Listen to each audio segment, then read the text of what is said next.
Hello, I'm Evan with New Life for Old Bikes. This is my 1973 Western Flyer tandem. I've completely disassembled it, polished and cleaned all the parts. I added an original style set of white wall tires. I've serviced all the bearings, but I saved the Bendix 70 coaster brake hub. I thought you might like to see how it's rebuilt. Follow along and I'll show you how it's done. Being a tandem, this thing is way too long for me to put in the stand. It would just tip right over. So I'm doing it on the front stoop.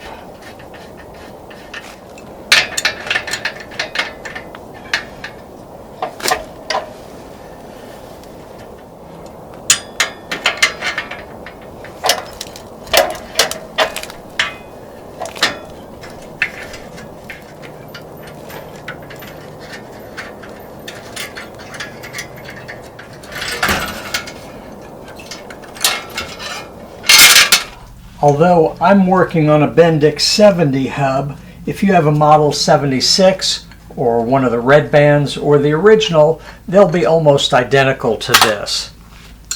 When we get to those parts that are different, I'll point them out.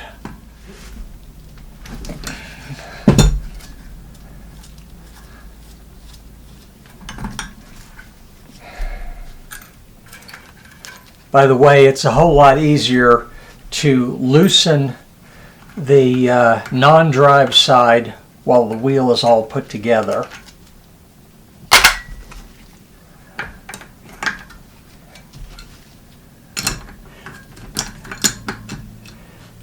This is a 19mm cone wrench I'm using.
The difference between some of the hubs is instead of having a tab here, there's a key, and it goes between the pads. So the pads actually rest one on each side inside the hub. The other difference is that it could have 4 brake pads instead of 2.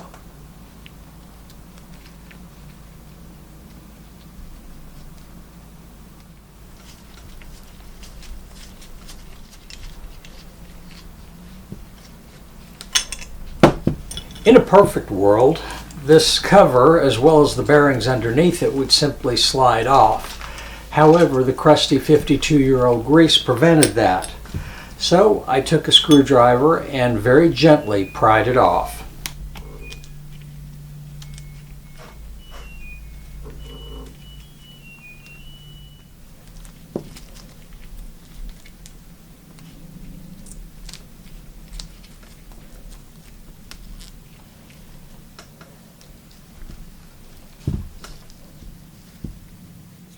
At this point, it might be a good time to get a photograph so you'll be able to put it back in the same order it came out in.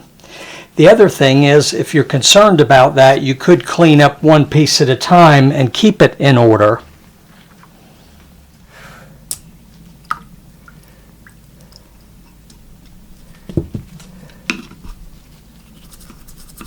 For cleaning purposes, I'm using a soft brush and some mineral spirits.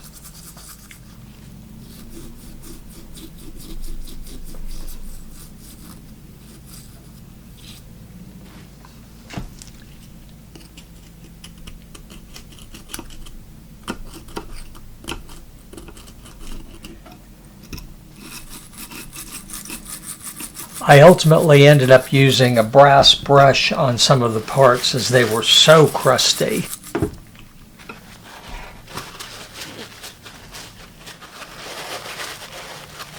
Although the bearings on this bike are really crusty, they're in amazingly good shape once they're cleaned up. They even still have the original Bendix logo on the back. Now that all the parts are cleaned up, I can put it back together. If you'll notice, one side has a lip on it. If you look real carefully inside, you can see the lip down at the bottom. That's the drive side of the bike. And that's where we're going to start. I'm using a synthetic grease. It's waterproof. Any good marine grease will do.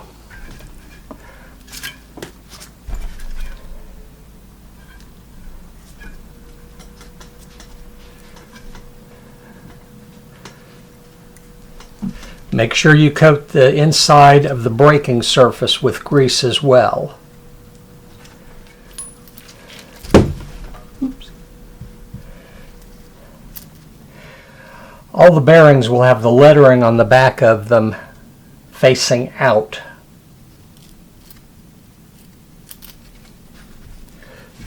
We're going to fill this seam with grease.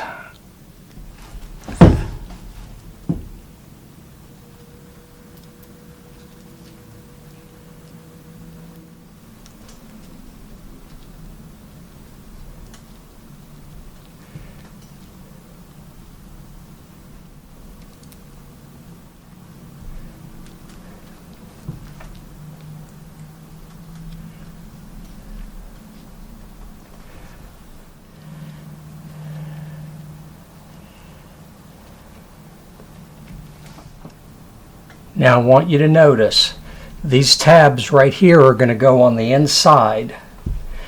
The brake pad will sit on those tabs.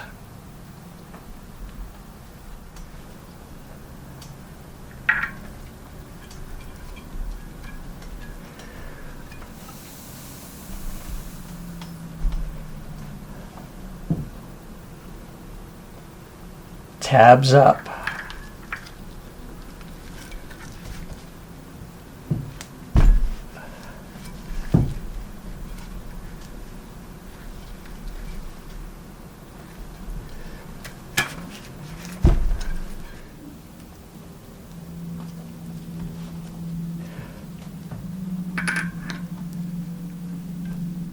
Notice how the brake pads sit between the two tabs.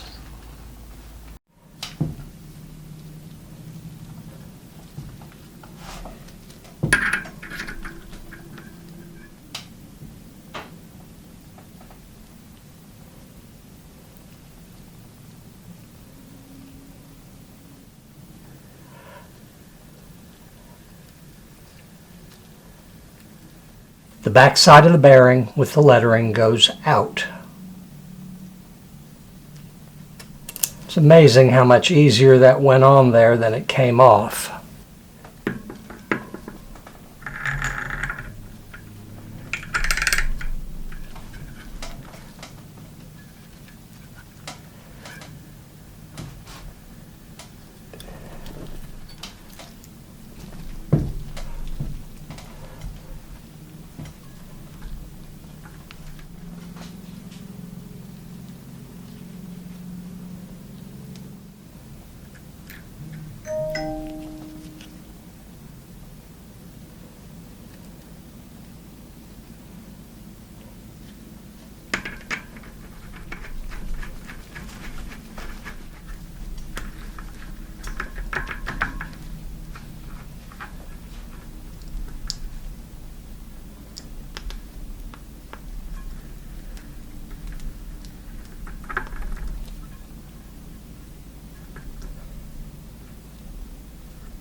Make sure it's smooth, but not loose.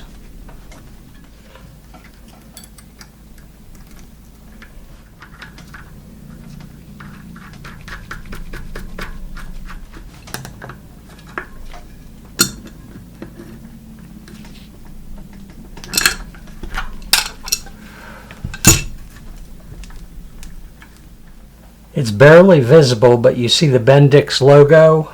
That goes out.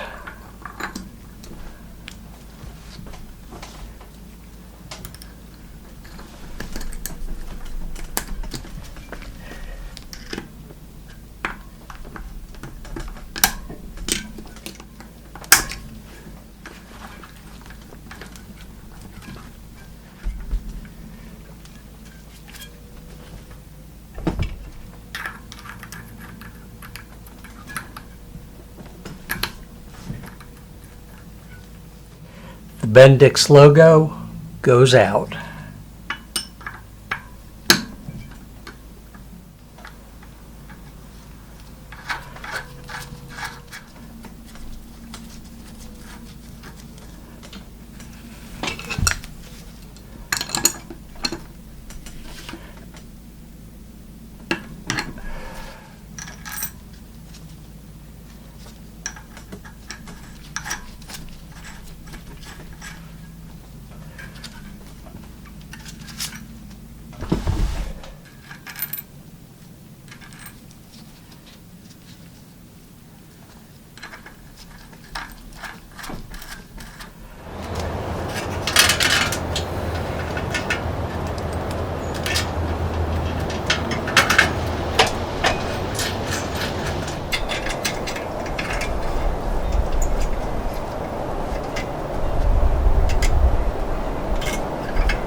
Thanks for watching. If you have any questions or comments, please let me know below. And don't forget, like and subscribe.